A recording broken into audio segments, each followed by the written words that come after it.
Hey everyone, it's Chelsea Van Buskirk with the Heart AF podcast. Hope all is well today for you. I want to know if you believe that everything happens for a reason. I do. And it's a hard concept when you really start to look at that more deeply and what that actually means, and that there is a reason for everything that you experience in your life. There is a reason that you pass by the people that you pass by. There is a reason why certain people come into your awareness. There's a reason for every relationship, whether a relationship thrives or it fails. There's a reason for it. Everything that we experience, everything that we encounter in our life, there's always a reason for it. Okay. And a lot of the times we don't really understand or can comprehend what that reason might be, but we have to believe and have that faith that there is a greater perspective that maybe we're not just tapping into at that moment or in that experience. And some of the things we go through are hard as fuck. They're painful. I mean, those are experiences that can be earth shattering, can be quite transformational for us. But it seems that anybody I've ever known that's gone through just the worst of the worst, that has been through pain, when they make it through that hurt, when they can take those experiences and find purpose and find transformation and the things that they accomplish after they get through those things, those people are so remarkable. Those are the people that create change in this world for the betterment of everyone, right? I don't know if you're someone who believes in the collective or this theory that we're all connected or all is one. Bob Marley used to say one love, one heart. And that really is a perspective that you can gain when you really work on self-growth and your spirituality, to know that we all are connected. Every single thing that you can see is all connected. It all comes from the same place. We all come from the same place and we all go back to the same place, right? We're all in these finite bodies that have an expiration date, but there's a piece of us that does not expire. There's a piece of us that comes from our Creator. There's that piece that is always connected. And everything and everyone that is created all has a piece of that creation. Like, we're all bound together by this single thread of creation. And whether you believe that or not, that is totally up to you. And I think everybody's spiritual journey is unique and to their own. And the last thing I want to do here is feel like I'm preaching to you or making you feel like you have to believe the things that I do, or that the way that I see things is the only way that they can be seen. Like, that is not true at all. I think we all have our own unique perspectives on life and on spirituality.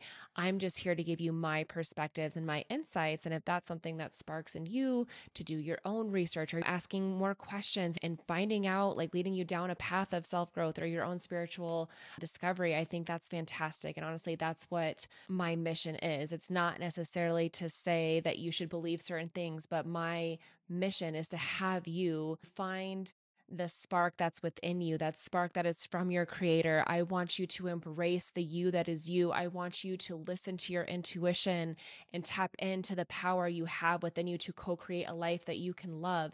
That is what we're meant to do. And it sounds a little woo-woo, and I know that. I used to be part of a woo-woo group. Shout out to them if they ever come across my podcast, but I know how that can sound, right? But there's a reason why people talk about the law of attraction and manifestation. Like, all of that stuff is real. I mean, you can read a lot of books about that, and there's so many different ways you can go about spiritual discovery. But today I want to talk about everything happening for a reason, and to really look at what that means and to give you a few examples on what that has looked like in my life. So I've told you the story a bit about my dad getting in an accident. So he's 29 years old, right? If you're not 29 yet, I mean, God bless you. It's awesome to be in your 20s, but think back to when you were 29 and imagining losing all of your ability to walk, to feed yourself, to go to the bathroom by yourself, to dress yourself, like literally using all of your mobility and being fully dependent. Can you imagine that for yourself? Like, could you imagine what kind of life that would mean for you? I think about that and I'm like, oh my gosh, that has got to be so hard to just wake up from an accident and realize that you're no longer going to be able to walk again. You no longer can reproduce. You can't have sex. You can't do all these things. You can't dance. Like, all these things in your life that you enjoyed and loved doing, now you're not able to do that anymore. Like, that's got to be a terrifying concept to comprehend, and then realizing how you're going to move forward in your life in this new body and these new restrictions. Like, how can you enjoy life, right? I think that's something that's very real. And you can see it like when I would go into the hospital and see all these people who are newly afflicted by either a traumatic brain injury or newly afflicted by a spinal cord injury that left them disabled in some way. And there were some people who made some remarkable recoveries and were able to walk again. My dad was a story that was not the case for him, right? That wasn't part of his plan. Like a lot of people have to deal with that too, where they literally are going to be immobilized for the rest of their lives. And that's a hard concept to come to terms with. And you can see the pain in those people's eyes and you can see the fear. And there are people who do lose their will to live, right? And you can see them just slowly deteriorate. They turn to addictions or they just don't see that positive outlook or a way to still enjoy life within their disabled bodies and things. But my dad was one of those men that had a positive attitude. He chose humor. He chose to view life at what are the things that he can do, right?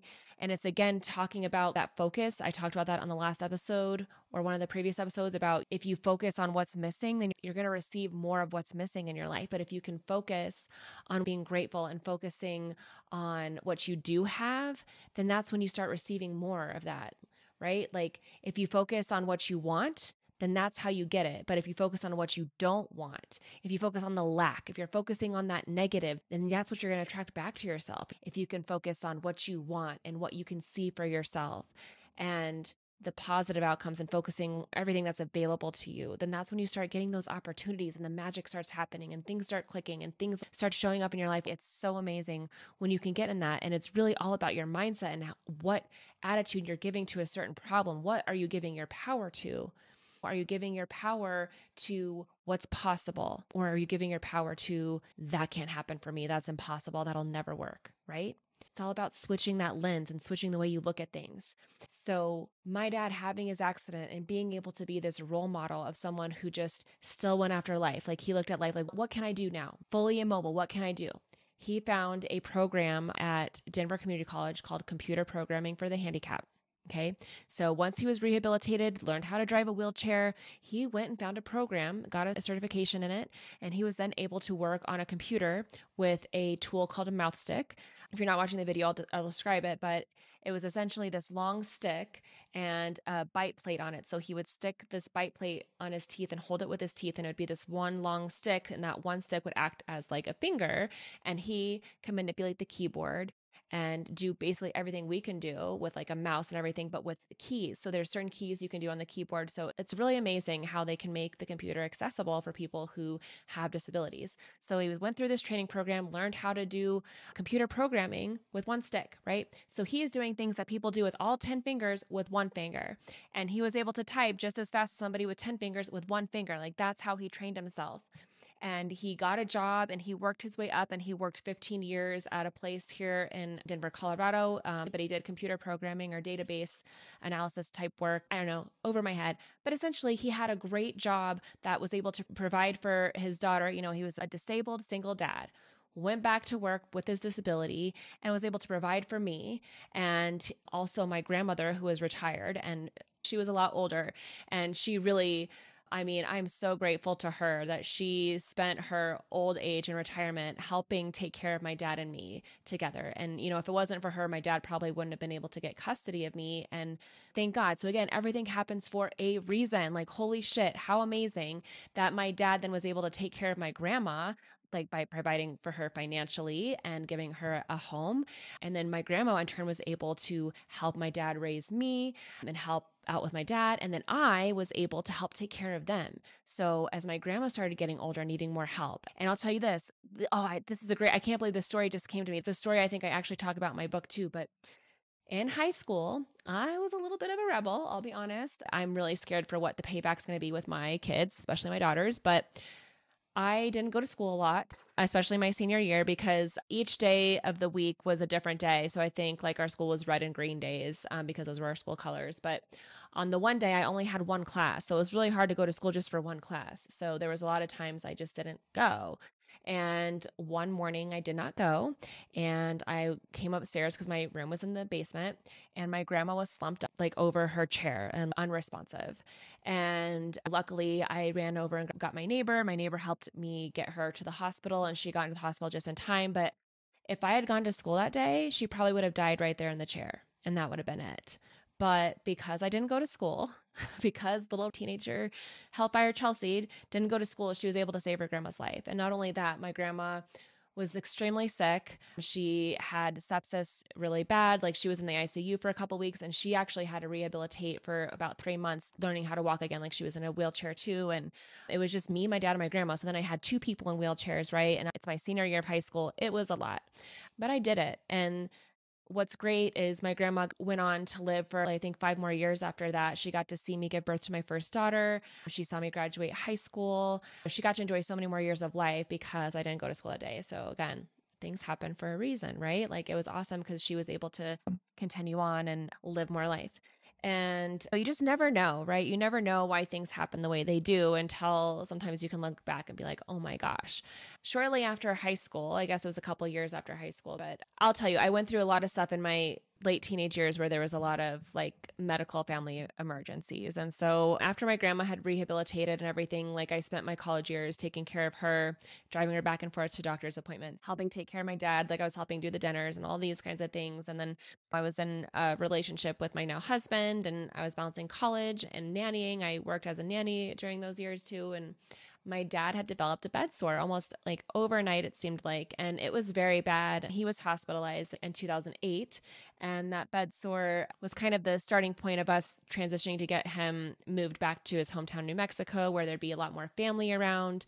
And one of his longtime favorite caregivers that I met when I was 9, and he was in his 20s, and he took care of my dad on the weekends. He was my dad's CNA, and he is originally from New Mexico, which is where my dad's originally from as well. And anyway, so fast forward, he had moved back to New Mexico and was living there. And so I had talked with him. We had talked to some people in New Mexico, and basically we were arranging for my dad and grandma to relocate back to their hometown in New Mexico so they could be near my dad's brother and sister. My grandma could be with her other two kids. So that way there'd be lots of cousins and kids, and everybody could kind of chip in and help take care of her, because I was by myself up in Colorado with no family. It was just me, and I'm trying to go to college. I'm trying to have this relationship that's like growing. Like we were talking marriage and all these things. And so miraculously everything came together, right? I'm going to say his name. His name's Jake. He's the most amazing man ever. He is a brother to me, and he became my dad's 24/7 caregiver in New Mexico. They lived together for a while until he got another house and things like that. But if it wasn't for him, I don't know if everything would have fallen into place for my dad to be able to be self-sufficient set up in New Mexico. But jumping around again, there's my ADHD. But that summer when he was in the hospital is when they started building him a house in New Mexico, and we got things kind of put in place for him to relocate there. It's the year I got engaged. And so at this spinal cord injury hospital, he had to go through all this stuff with the bed sore. It was really bad. Like he had to be in bed for, I think it was like 60 days or something crazy. It was intense. And again, I'm taking care of my grandma, and it's all the things, like I'm doing all the stuff. And he recovered, was in New Mexico, was thriving, doing great. My grandma passed in 2010. Fast forward, it's 2017, and I'm talking to my dad on the phone. We would talk every single day. And I noticed something that night, like he wasn't sounding right, and he was by himself at his home because after my grandma died, he basically was at home by himself, and Jake had gotten married and had other kids, so he was with his family and stuff like that. So my dad would be alone for periods of time during the day, which is not unusual. He's pretty self-sufficient. He can do most things, and he would just have people come in at certain times of the day for snacks and lunch and taking him to work and taking him home and all that stuff. But it was one of those transition periods when no one was there, and I'm talking to him on the phone, and he's not sounding right. Like something's off, something's wrong. And so I remember I had called Jake, and he wasn't available. He didn't answer. And so I called my cousin, who's my sister. She's my sister to me. We're twins. We actually look a lot alike. We're only 11 months apart. I'm going to talk about her in other episodes because that's another thing. That's one of those like, holy shit, the way things pan out in people's lives. But anyway, we'll get to that. Called her to go check on him, and my dad was like blue. Okay. So she, got 911. I don't even remember how it all went down, but essentially when they got to my dad, like his oxygen level was extremely low. They had to intubate him and airlift him to Lubbock, Texas from New Mexico, because that was the closest hospital that could take such a severe case. And so he was airlifted. I flew out the very first flight I could get to meet him in Lubbock. I was in Lubbock with him for 6 weeks away from my family. It was a roller coaster. There was so many ups and downs. He thought he was going to die. He told me, like, he had a conversation before he fully went unconscious with me when I first arrived, and he expected not to make it out. And anyway, he did. He made it out, and I fought like hell to get him transferred from Texas to Denver so that I could still be with my family, but still be able to check in on him and make sure I was his advocate inside the hospital and things like that. Because let me tell you, if you ever do have a family member that is hospitalized, it's so important to stay on top of things and make sure your family member gets the care they need, because hospitals are busy. Okay. Things get overlooked. The staff, like, nurses are worked to the bone. They don't have enough help that they need. And because of politics and stupid shit, they're overworked and things can get missed. And so it's really important that if you have a family member and you want the best care, you have got to be that second set of eyes and make sure things are going well, because you need to be your family's advocate, because things can go easily missed. There are so many great nurses and doctors out there, so I'm not knocking that. It's just that a lot of them are overworked and there's not enough people to come in and relieve them. There's not enough employees. It's a problem. So just a little side note there, if you do have people, to make sure you are an advocate for somebody that may not be able to advocate for themselves. So I ended up getting it done. We got the transfer done. It took a lot of work and tears and screaming and me being an asshole to a lot of people, but we got it. We got him to Denver, and he had to be in like the regular hospital for a bit, but then eventually transferred him back to Craig Hospital, which I had mentioned before is a rehabilitation hospital, because my dad had lost oxygen to the brain. Like, so much had changed with that sickness. Like, he lost his ability to speak clearly. He lost a lot of the mobility he did have. So he did have to rehabilitate so much. He lost a lot of independence that he once had after that sickness. And it was in this hospital stay where there was 2 nurses and 1 CNA that my dad got close with. They were so great. And we developed such a great relationship. And I think we had exchanged numbers at some point, because after my dad's 60-day stay, he had to go back home to New Mexico, which was also super heartbreaking for me.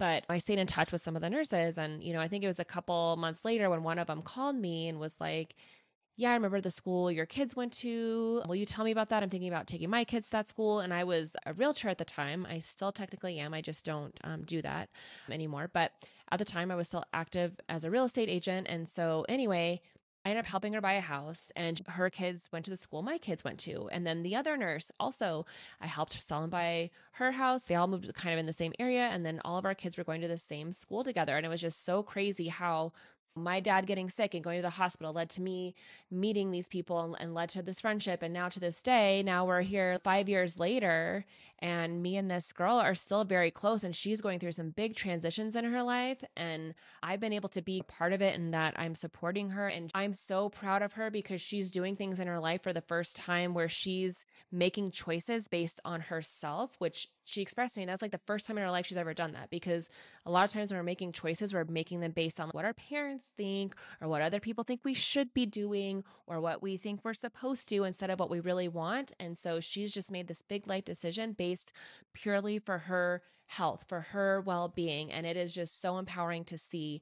And I think the more people share those stories, it gives other people permission to also do their own empowering moves in life, where they get to finally speak up for themselves for once, or choose themselves for once, and make decisions based on what they need versus on what they think they should be doing, what other people are expecting them to do. Like, this just touches on everything or bleeds into everything. And I'm getting a little long-winded on this thing, but I just wanted to take a moment to say, like, just because you're going through a hard time right now, or things might be like, why did this happen to me? Right? Like, I've asked myself that question many times throughout my life, right? There's going to be a point when you're going to be like, I'm so glad that did happen, because if that didn't happen, then this wouldn't have happened. I think about if my dad wouldn't have gotten hurt, I don't know, would my mom and dad still be together? Like, I don't know what would have happened. Would I have grown up in his small town in New Mexico? Would I have had a completely different upbringing? I wouldn't have been able to meet my husband, Nick, probably. And I so know that my relationship with him is so meant to be, because there's so much growth that has happened between our relationship. That's another episode, is relationships and how that helps us grow. Every relationship, all the good, bad, the ugly, like, it's all for our growth. And that's why sometimes you see people who get into a cycle of finding the same type of person in their relationships, because they need to learn a lesson. Like, they're getting shown the same lesson over and over until they can finally learn the lesson and move forward and move on.